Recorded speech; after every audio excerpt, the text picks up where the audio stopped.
বছর পেরিয়ে মনে পড়ে আজ ছোট্ট সেই দিনগুলো।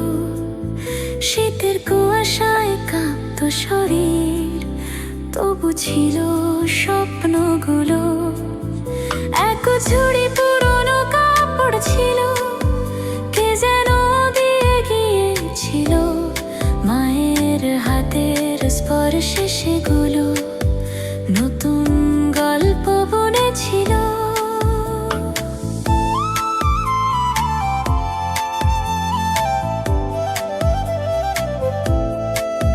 ছোট ছোট টুকরো রঙিন কাপড় জোড়া